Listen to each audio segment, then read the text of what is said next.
하나님 아버지 감사합니다. 오늘도 하나님의 백성들이 예수 그리스도 이름으로 주님의 날로 구별해서 이렇게 주의 전에 함께 나와 하나님께 예배드리게 하심에 감사합니다. 이 시간 하나님께서 주장하셔서 말씀이 온전히 역사하도록 인도하여 주시옵소서. 부족한 자 지켜주시고 하나님의 뜻만이 온전히 전해지도록 도와주시옵소서.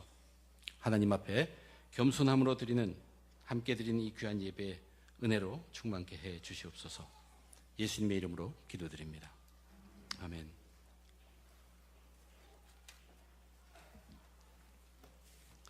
예수님은 그 오래전에도 이 세상의 끝날까지의 세상의 모습은 어떤가 다 아셨습니다.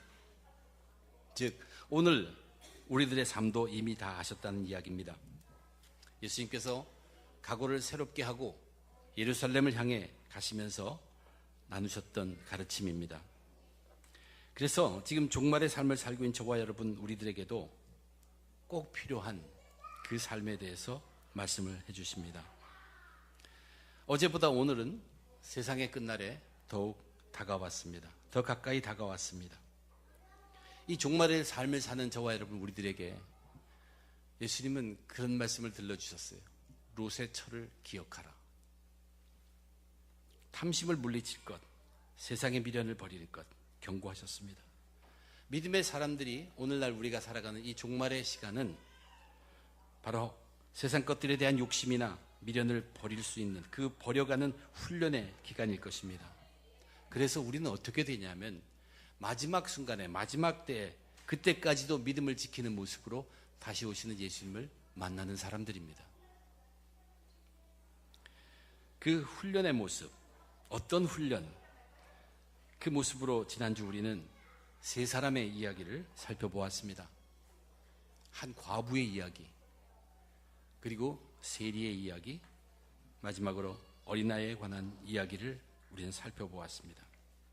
이 세 사람의 이야기를 한 후에 오늘 누가복음은 곧바로 한 부자, 아주 큰 부자, 그것도 세상적으로 관리로서 성공한 큰 부자 한 사람의 이야기를 소개합니다.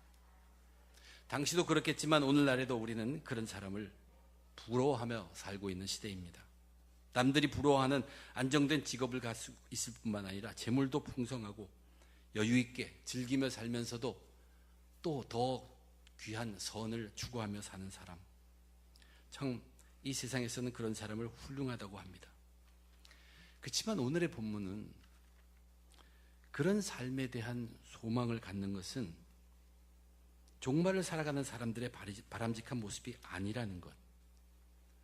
오늘 이 마지막 때를 살아가는 저와 여러분들은 그러한 삶을 꿈꾸고 살아가는 사람들이 아니라는 것을 가르쳐 줍니다. 오히려 그런 생각에서 깨어나야 합니다. 그런 생각을 버려야 한다는 경고의 메시지를 저와 우리들에게 들려주고 있습니다. 예수님께서 자기를 찾아온 그 부자에게 또 제자들에게 들려주신 말씀을 통해서 우리들도 바른 각오로 이 마지막 세대를 훈련하면서 살아가시는 저와 여러분이 되기를 바랍니다. 예수님을 찾아온 그 한 명의 그 큰 부자, 그의 말을 들어보면 어쩌면 저렇게 훌륭한 사람이 있을까 하는 생각이 들게 합니다. 그의 옷차림새는 아마 부티가 났을 것입니다. 행동도 조금 달랐을지도 모릅니다. 부자의 모습이 났을 것입니다. 예수님을 선한 선생님이라고 부릅니다. 그의 모습 속에는 다른 관리들이 보인 것처럼 예수님 앞에 교만하지도 않습니다. 이 사람은 선을 생각하며 사는 사람입니다. 그리고 선하게 살아야 한다는 생각도 있지 않습니다. 선한 생각도 있는 사람이고, 그러면서 예수님을 아주 선한 사람으로 보았습니다. 이렇게 말합니다. 선한 선생님이여, 내가 무엇을 하여야 영생을 얻으리까?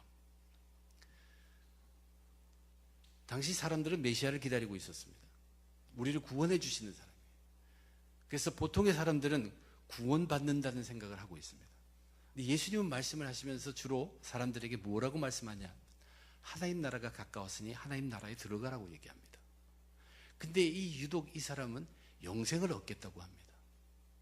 영생을 얻는 것이나 구원을 받는 것이나 하나님 나라에 들어가는 것과 차이가 없습니다. 근데 그가 영생으로 표현했다는 것. 요한복음을 제외하고 나머지 복음서에서 영생이라는 단어는 예수님 외에는 좀 배운 사람들이 쓰는 단어입니다. 누가복음 전체에서 영생은 3번 나와요. 오늘 본문에서 2번 나오는데 이 사람이 한 번 말하고 예수님이 한 번 말씀하시고, 지난번 누가복음 10장에서 율법 교사, 율법 가르치는 선생이 예수님을 시험하려고 똑같은 질문을 합니다. 무엇을 하여야 영생을 얻으리까? 무슨 말씀을 드리냐면, 이 사람의 말하는 내용이나 그런 속에 이 공부한 내용이 가득하다는 얘기예요. 부한 티뿐만 아니라 배운 티도 많은, 선한 삶을 추구하고 배운 것도 많고 부자고 훌륭한 사람입니다. 근데 우리가 하나 생각해 보아야 할 것은 왜 이 사람, 이 부자의 이야기가 지금 여기에 있느냐 하는 것이에요. 누가복음서가 쭉 전개되는데 왜 하필 이 자리에 이 큰 부자의 이야기를 기록하고 있느냐 하는 이야기입니다. 여기에 있는 이유는 이 사람이 관리로서 성공했고 부자이면서 훌륭한 사람일지는 몰라도 이 사람 모습 속에 과부가 보여줬던 그 모습이 조금도 없다는 얘기예요. 세리가 보여줬던 하나님 나라, 의를 받고 하나님 나라에 들어갈 수 있는 그 세리가 보여줬던 모습은 조금도 없다는 얘기입니다. 하나님 나라는 이런 자들의 것이라고 하셨던 그 어린아이들의 모습도 전혀 없다는 것을 보여주시기 위해서 바로 이 자리에 이 부자의 이야기가 있다는 것을 저와 여러분 알아야 합니다. 가난하며 억울함을 겪고 있었던 과부, 하소연할 때가 안타깝게도 그 불의한 재판관밖에 없었습니다. 그러나 자기에게 생명이 달려있는 가장 중요한 것이 무엇인지를 알았기 때문에 불의한 재판장이지만 간절하게 끝까지 매달리는 간절함을 보였던 과부였습니다. 이 부자는 그런데 가난하지도 않고 억울한 경우도 아니고 딱한 처지에 있지도 않고 재물이 넉넉하기 때문에 아쉬울 것이 없습니다. 그리고 이 부자는 예수님께 목숨을 걸고 나온 사람이 아닙니다. 자기가 영생이란 것을 얻으려고 그 영생에 목숨을 건 것도 아니란 얘기입니다. 단지 자기 지금까지 살아온 그 선한 삶 속에 예수님이 보여준 것처럼 어떤 선한 일을 조금 더 해서 좋다고 하는 그 영생, 그것을 추가로 더 갖추어 볼까 하는 그런 바람입니다. 자신의 훌륭한 삶 속에 훌륭함을 더 갖추어 보려는 노력이란 얘기입니다. 이제 예수님께서 그에게 먼저 이렇게 얘기합니다. 네가 어찌하여 나를 선하다 일컫느냐? 하나님 한 분 외에는 선한 이가 없느니라. 이 자가 지금 얻고자 하는 것이 영생입니다. 영원한 생명이에요. 생명은 하나님으로부터 와서 하나님께로 가는 것인데 그 생명을 구면서 너 속에는 내가 보니까 하나님이 없구나 하면서 하나님을 일깨워 주십니다. 그리고 그 하나님이 지금 너 앞에 와 있는 나다라고 말씀하신 것과도 마찬가지입니다. 이 부자는 과부처럼 간절하지 않습니다. 만약 영생을 내가 지금 이 자리에서 얻지 못한다 할지라도 뭐 다른 것 선한 것 얻으면 되겠지 하는 그런 태도입니다. 영생을 얻으려고 죽기 살기로 각오하고 예수님 앞에 나온 것이 아니란 얘기입니다. 이것이 과부와 같지 않았습니다. 그런데 영생이라는 것은 실제로 죽기 살기로 달려들어서 얻어야만 하는 문제입니다. 이것은 얻어야 합니다. 인간이라면 누구나가 다 구원받고 하나님 나라 들어가며 영생을 얻어야 합니다. 그것도 이 땅에서 죽기 전입니다. 그때까지밖에 없습니다. 근데 그는 재물이 자기에게 제공한 여러 가지 좋은 것들 때문에 영생을 자기가 꼭 얻어야 하는 것으로 생각하지 못했습니다. 내가 영생을 꼭 얻는 것처럼 생각하지 못한다는 것은 다르게 말하면 나는 구원받지 않아도 된다는 얘기고 나는 하나님 나라 들어갈 필요 없다는 얘기고 결국은 그러한 사람들이 죽고 난 다음에 어떻게 된다고 예수님이 명확하게 가르쳤습니까? 지옥 불입니다. 혀 끝에 불이 타서 마르는 그 지옥을 간다는 생각을 전혀 못하고 있습니다. 그가 영생에 대한 이 잘못된 생각 때문에 풍성한 재물 때문에 이러한 무서운 착각을 하고 있다는 이야기입니다. 이제 그 다음으로 예수님이 이 부자가 과연 세리와 같은가?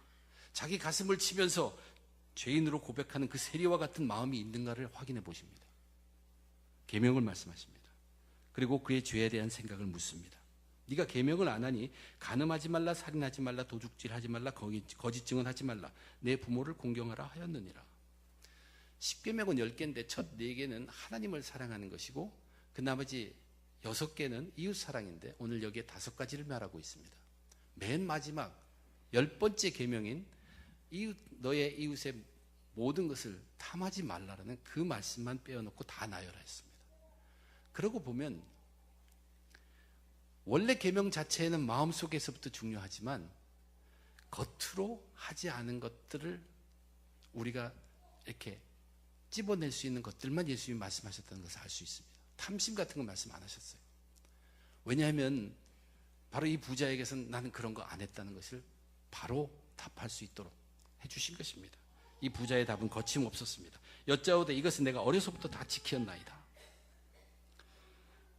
이 부자는 예수님 앞에 나오면서 선을 이야기하고 선을 생각하며 사는 사람들입니다. 그래서 자기가 그 선을 이루기 위해서 나름대로 계명을 지켜야 한다는 걸 알고 계명을 지키도록 노력했습니다. 그리고 자기가 노력해서 지은 그 계명, 그것들을 머릿속에 다 기억하고 있습니다. 그렇지만 간음하지 말라.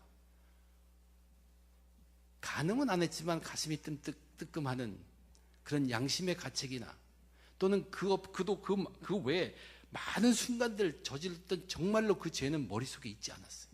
가슴에 담지도 않았어요. 이 사람은 죄를 짓지 않은 사람이 아니라 그저 스스로 의인입니다. 스스로 의인 것이만 기억하는 사람이에요. 그래서 지난 주일에 그 말씀 속에 있는 세리와가 전혀 같지 않았습니다. 오히려 세리와 함께 옆에서 기도하고 있는 바리새인과 같은 스스로 의로운 자였습니다. 이제 예수님은 이 부자가 어린 나이와도 같지 않다는 것을 저와 여러분 우리들에게 확인시켜 줍니다. 예수께서 이 말을 들으시고 이르시되 네가 아직도 한 가지 부족한 것이 있으니 내게 있는 것을 다 팔아 가난한 자들에게 나눠줘라. 그러면 하늘에서 내게 보화가 있으리라. 그리고 와서 나를 따르라. 어린아이가 아버지가 이런 얘기를 할 때 하늘에 보화가 있대 다 놓으라 그러면 다 줍니다.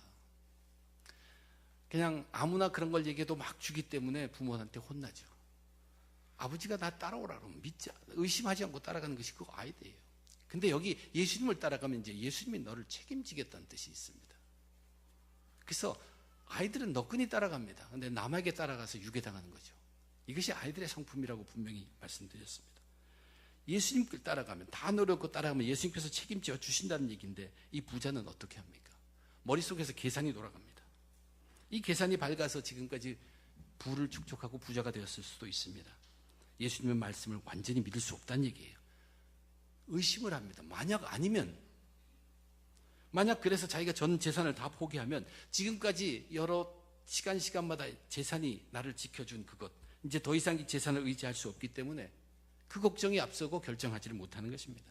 이 부자에게는 예수님이 책임져 주신다는 그 도움보다는 지금까지 자기 재물이 자기를 도와준 것이 더 좋다, 더 안전하다는 판단을 한 것입니다. 이 부자는 전혀 어린아이와 같지 않다는 얘기입니다. 우리에게 주는 경고가 뭡니까? 오늘날 종말을 살아가고 있는 저와 여러분 우리들에게 부모나 할머니, 할아버지, 내 아이들에게 뭐라고 가르칩니까? 축복해준다고 하면서 돈 많이 벌고 그리고 높은 사람이 되고 그리고 착하게 살아야 돼. 그것이 훌륭한 사람입니다. 너 훌륭한 사람 돼야 해.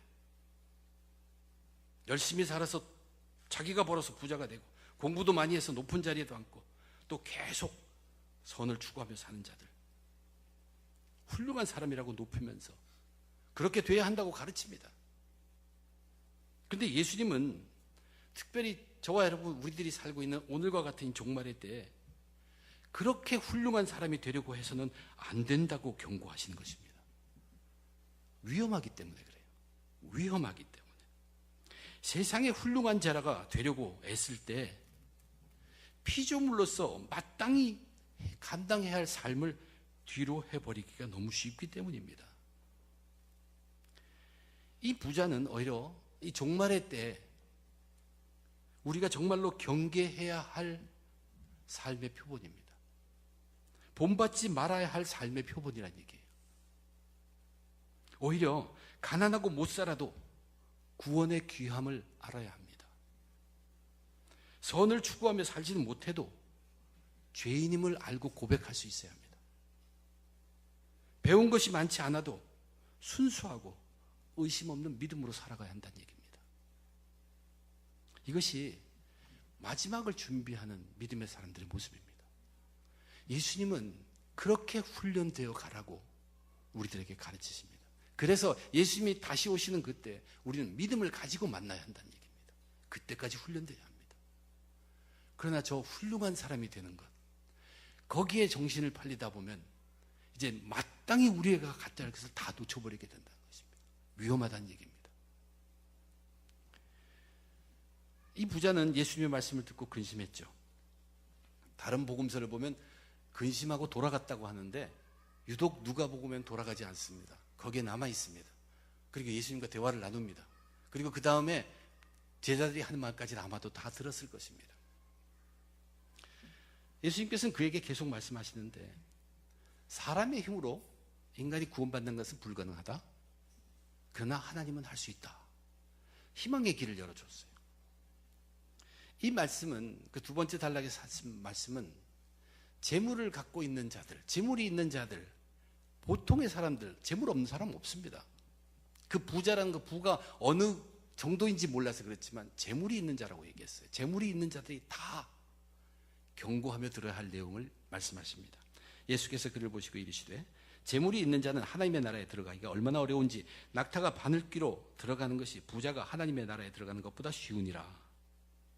하나님 나라에 들어갈 수 없다는 얘기죠. 재물을 갖고 있는 사람들은. 그러면 길이 전혀 없습니다. 근데 가능한 길이 있다고 이제 연이어 말씀해 주신 것입니다. 이 얘기를 들었어요. 다 도저히 가능하지 않다는 얘기를 들었을 때 듣고 있는 사람들이 이르되 그런즉 누가 구원을 얻을 수 있나이까? 이 부자는 영생을 얻으려고 왔고 예수님은 하나님 나라에 들어갈 수 없다고 얘기했고 사람들은 누가 구원을 얻을 수 있을까? 다 같은 내용인데 표현하는 것이 다르죠. 무릇 사람이 할 수 없는 것을 하나님은 하실 수 있느니라. 과연 이 사람이 할 수 없는 것이 무엇이고 하나님이 할 수 있는 것이 무엇일까? 우선 우리가 생각해 볼 것은 부자가 구원을 받지 못하면 과연 누가 구원을 얻을 수 있느냐는 생각에서 물은 그 사람들은 왜 부자와 구원을 연결시켰을까?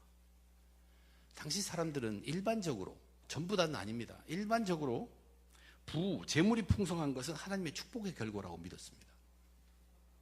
하나님의 축복이 임함으로 하나님의 축복을 받는 사람은 선한 사람들이란 얘기입니다.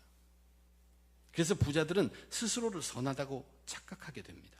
자기가 선하기 때문에 하나님의 축복하셔서 부자가 되었으므로 부자들은 당연히 구원받을 것으로 여겼던 것입니다. 그런데 실제 당시 그들의 부자는 오히려 그런 개념 때문에 악인이 되어버렸어요. 죄인이 되어버렸어요. 자꾸 부로 그 사람이 선한 척도가 되고 하나님의 사람의 척도가 되니까 부에만 중심을 쏟다 보니까 의롭지 못하고가 관계가 없습니다. 부를 긁어 모았습니다. 죄인들이 되어버렸습니다. 모든 인간은 구원을 받아야 하는데 인간이 구원을 얻는 것은 자신의 힘으로는 결코 되지 않습니다. 하나님이 하셔야 됩니다. 우리 로마서를 통해서 이미 그것을 보았습니다. 인간의 선함으로 구원을 받는 것은 불가능하다. 왜냐하면 인간의 선함이라는 것은 하나님의 선함에 훨씬 미치지 못합니다. 그것의 증거가 뭐냐면 인간의 선함은 하나님의 율법조차도 다 지킬 수 없다는 얘기입니다. 그래서 우리 인간이 구원받기 위해서는 뭐냐면 자기의 선함 다 내려놔야 합니다. 그건 관계없습니다. 다 내려놓아야 합니다. 그리고 오히려 자기의 죄를 깨달아야 합니다. 죄를 인정하며 그럴 때 하나님의 구원이 가능하게 됩니다. 이제 무엇이 이것을 이루는가? 무엇이 우리로 하여금 죄인임을 깨닫게 하는가? 그것은 또 복음의 능력입니다. 하나님의 말씀인 복음의 능력입니다. 구원을 얻는 것에 있어서 우리들 입장에서 가장 중요한 것은 복음을 듣는 것입니다. 복음을 듣지 않으면 자기가 죄인임을 깨달을 수가 없습니다.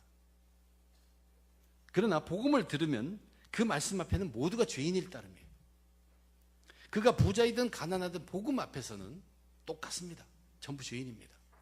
선생이든 학생이든 복음 앞에서는 똑같다는 얘기예요. 전부 다 죄인입니다. 남자든 여자든 복음 앞에서는 다 죄인일 따름입니다. 무릇 사람이 할 수 없는 것을 하나님은 하실 수 있느니라. 하나님은 하실 수 있느니라. 즉 하나님이 하시는 능력, 복음의 능력을 말씀하신 것일 수 있습니다. 우선 우리가 알아야 될 것은 우리가 받은 구원이 낙타가 바늘기로 들어가는 만큼 그런 불가능한 것을 얻은 것이란 귀함, 놀라운 기적이라는 것을 우리는 인정해야 하며, 하나님께서는 그럼 어떤 하나님의 능력으로 일을 이루시는가? 하나님은 사람들로 하여금 그 복음을 듣게 하기 위해서, 복음을 들어야 그들이 믿음이 생기고 구원을 얻고 하나님 나라에 들어오기 때문에 그 복음을 듣게 하기 위해서 우선 하나님께서 사랑하는 사람들을 이 땅에서 때로는 실패하도록 만들어버립니다.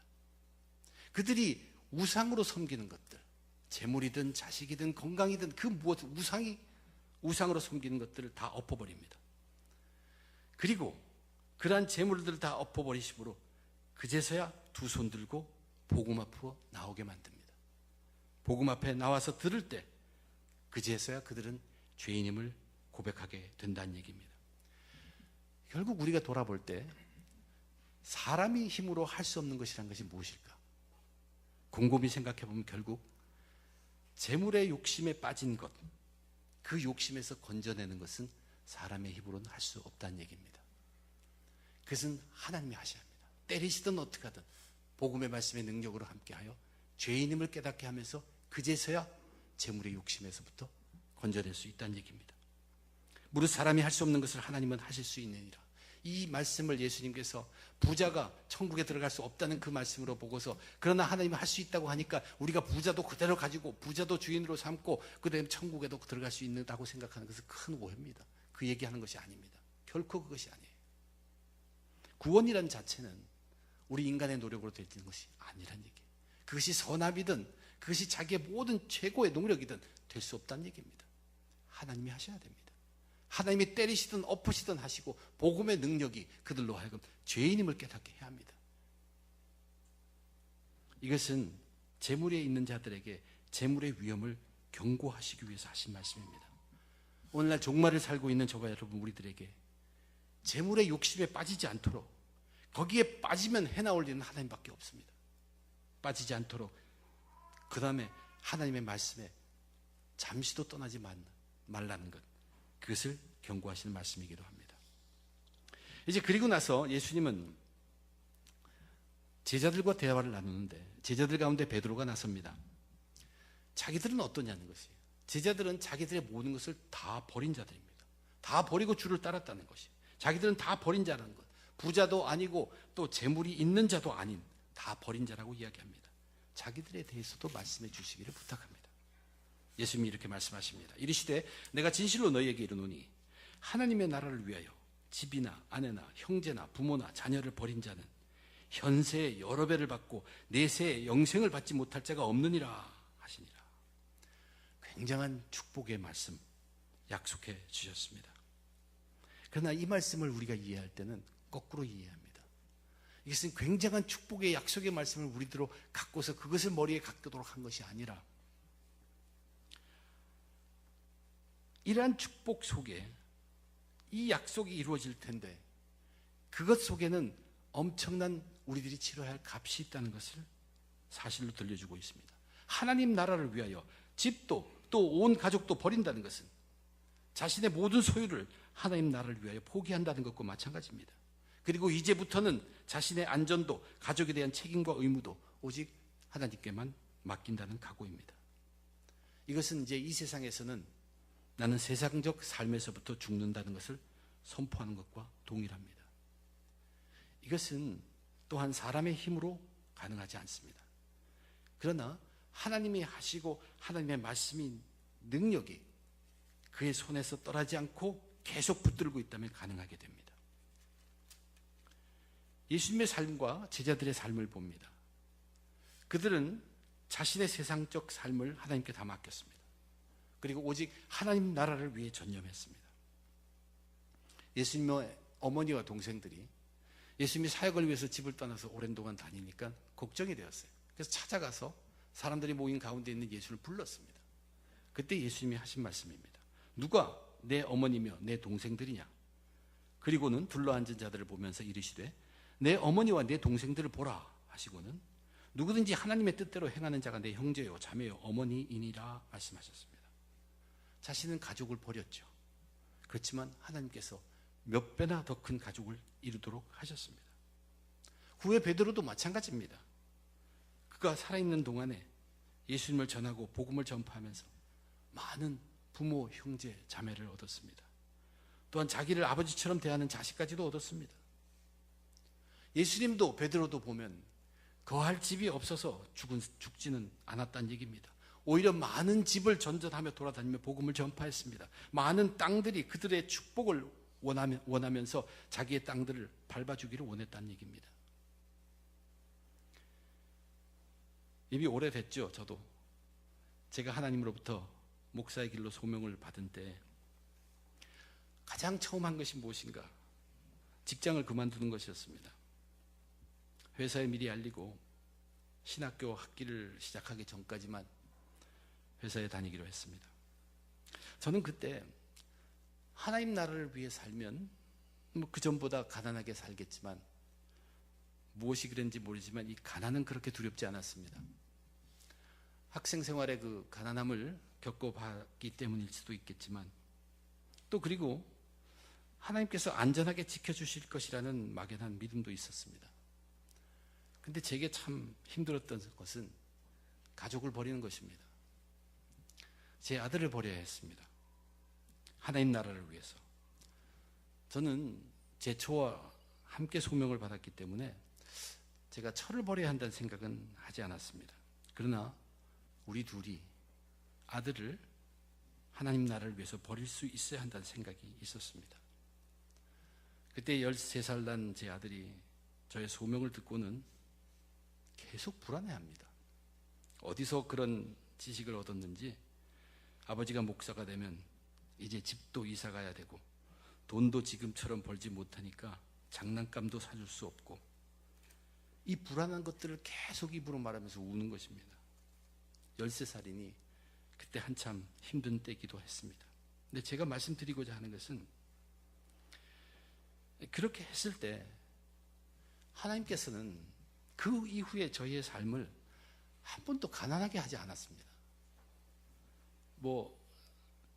죄송하긴 하지만 저는 오히려 목사님들 가운데서는 부자 목사로 살고 있습니다. 또 안전함도 지켜주셨어요. 후러싱에서 전도사 부목사 할 때 제 처가 새벽기도 마치고 집에 돌아가는 아파트 자기 집안 컴컴한데 거기서 강도를 만났습니다. 그런데도 하나님께서는 지켜주셨습니다. 특별히 저는 전도사 시절을 3년을 보냈는데 그 전도사 학교 다니는 3년 동안 학교와 집과 교회가 각각 70마일씩 떨어졌습니다. 그런데 그 3년 동안 사고 한 번 없었습니다. 강의 한 번 늦은 적이 없습니다. 예배 한 번 늦게 들어가 본 적이 없습니다. 이것이 하나님께서 제게 지켜주신 안전이었습니다. 아들을 버리는 것이 제게는 제 아들에 대한 모든 책임과 의무를 이제는 하나님께만 맡긴다는 것이었습니다. 그리고 교회에 일이 있으면 그 일이 최우선입니다. 부모로서 제 아들에게 필요한 학업이나 진학을 위한 것들도 교회 일 우선으로 하고 무조건 뒤로 하도록 하였습니다. 그러다 보니까 괴로운 일이 생깁니다. 제가 아직도 기억하는 순간이 있습니다. 한번 제 차와 쇼핑몰에 파킹을 해놓고 차 안에서 둘이 그 아픔을 서로 기도하며 한참 울었던 기억, 그것은 잘 잊혀지지 않습니다.